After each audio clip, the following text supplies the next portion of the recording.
pagi, Bapak Ibu Saudara yang dikasihi oleh Tuhan Yesus. Selamat pagi, Pak Kris.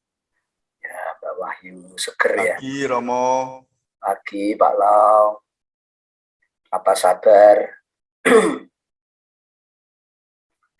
Bapak Ibu, sebelum kita berdoa, kita akan merenungkan firman Tuhan sedikit saja, tetapi akan menolong kita untuk hari ini bisa merenungkan firman Tuhan. Ya, Bapak Ibu Saudara, ini judulnya adalah bagaimana mengikut Yesus. Nah, Markus 8 ayat 34, lalu Yesus memanggil orang banyak dan murid-muridnya dan berkata kepada mereka, setiap orang yang mau mengikut aku, ia harus menyangkal dirinya, memikul salibnya, dan mengikut aku. Bapak Ibu Saudara yang saya kasihi, ini firman Tuhan ini bagus, firman Tuhan ini indah, firman Tuhan ini menolong kita, menguatkan kita, ya. Firman Tuhan ini membuat kita bersukacita, ya.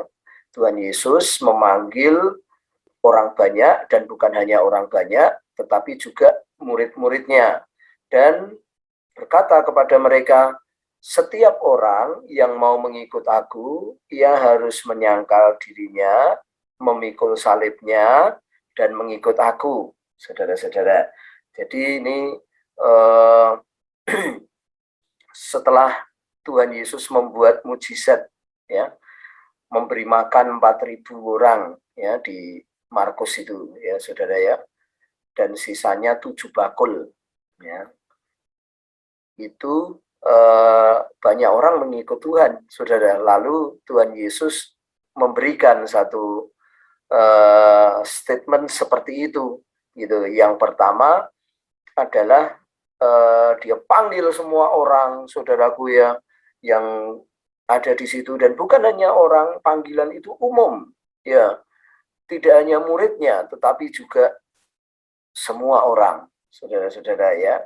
Demikian pagi hari ini kita mengalami panggilan Tuhan, saudaraku, ya, mengalami panggilan Tuhan. Lalu saudaraku, bukan hanya kita sebenarnya yang dipanggil, di luar sana banyak juga yang dipanggil, saudara-saudara, tetapi bukan hanya dipanggil, lalu beliau, Tuhan kita mengatakan, kalau kamu mau ikut aku, jangan mungkin karena mujizat-mujizat aja, jangan karena mungkin juga karena saya baik sama kamu, gitu ya, tetapi setiap orang yang mau mengikut aku harus menyangkal dirinya, memikul salibnya, lalu ikut aku. Nah, saudaraku, kita mendapatkan 3 hal ini, mengalami panggilan Tuhan. Yang pertama, saudaraku, panggilan Tuhan, setiap kita semua dipanggil Tuhan, dipilih Tuhan, dan itu adalah cinta mula-mula kita kepada Tuhan.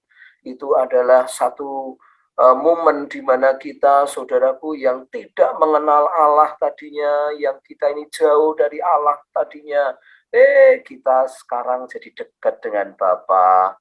Kita suka baca firman Tuhan, kita suka memuji Tuhan, kita suka menyembah Tuhan, kita menjadi mengasihi orang berdosa, ya. Saudara-saudara, ini adalah pengalaman panggilan Tuhan, pengalaman pilihan Tuhan atas hidup kita. Indah sekali, ya. Kita jatuh cinta kepadanya, saudaraku, ya. Di mana-mana kita ini hanya Tuhan Yesus dalam hidup kita. Di mana-mana, saudaraku, hanya Dia di hati kita, saudaraku, di pikiran kita, di perasaan kita. Kita benar-benar jatuh hati kepada Dia. Tapi jangan cuma jatuh hati, saudaraku, ya. Tuhan mengatakan, kalau kamu mau mengikut aku, setelah dipanggil, kamu harus menyangkal dirimu, saudaraku. Ya, firman Tuhan pagi hari ini untuk kita mengikut Tuhan, saudaraku. Ya, kita harus menyangkal diri kita. Ya, tidak mungkin, Bapak Ibu Saudara, kita mau ikut Pak Lau, ya, Pak Lau-nya mau ke Tangerang, ke Sarangan. Tapi, saudaraku, di dalam diri kita ngomong, saya mau ke nganu aja, saya mau ke Jakarta saja, gitu. Nah, itu tidak menyangkal artinya, ya, kita punya tujuan sendiri, ya, saudara. Menyangkal diri artinya adalah kita ini mau menentang diri. Daging kita ini mau kita singkirkan. Keakuan kita itu mau kita singkirkan. Ya, saudara ya, ini menyegarkan kita supaya kita ini mengikut Tuhan ya, bukan hanya karena panggilannya mengalami kebaikan Tuhan, mengalami cinta Tuhan, tapi juga kita mau, saudaraku ya, bukan tujuan kita yang kita mau jalankan, tetapi tujuan Tuhan. Tetapi ya banyak sekali dalam kita mengikut Tuhan itu daging kita ini, saudaraku ya, ikut bernyanyi, ikut protes juga, saudara. Tapi kita harus menyangkal diri kita, ya saudara ya. Kita harus sangkal diri. Ego kita ini kita sangkal, saudara. Ya, kita singkirkan, ya. Lalu bukan hanya menyangkal diri, saudara. Ya, ini enak dikatakan, enak di-sharingkan, saudaraku ya. Tapi dijalankan ini penuh pergumulan, ya, saudara ya. Tapi yang ketiga, memikul salib, ya. Apa arti memikul salib, ya, saudaraku ya? Memikul salib bukan seperti Mas Rino, Mas Eko, Mas Aji seperti ini, saudaraku ya. Memikul salib itu, saudaraku, mau mengambil tanggung jawab dalam keselamatan. Mau mengambil tanggung jawab dalam keselamatan. Alkitab juga mengatakan, kerjakan keselamatan dirimu, saudaraku ya.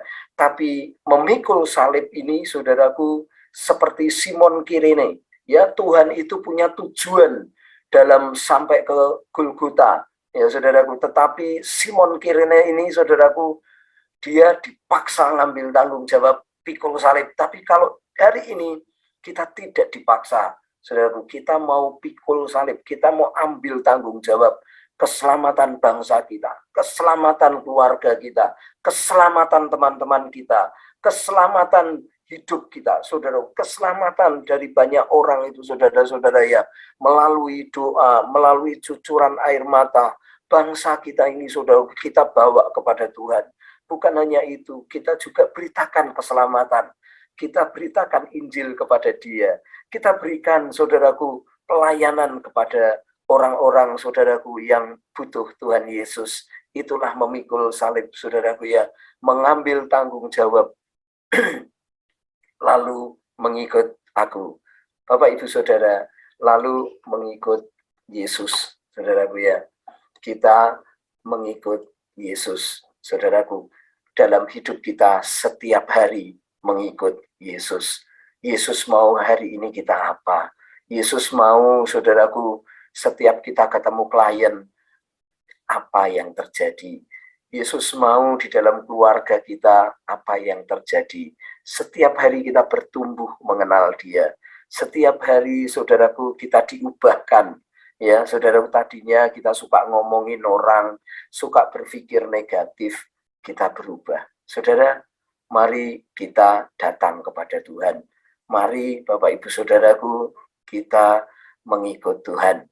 Mari Bapak Ibu Saudara ya, kita sudah mengalami panggilan Tuhan. Kita sangkal diri kita, lalu kita ambil tanggung jawab, memikul salib, lalu kita mengikut Tuhan. Hari ini kita jalani dengan kita memikul salib Tuhan, lalu ikut Yesus. Tidak pernah putus Yesus mau kemana. Mari kita berdoa.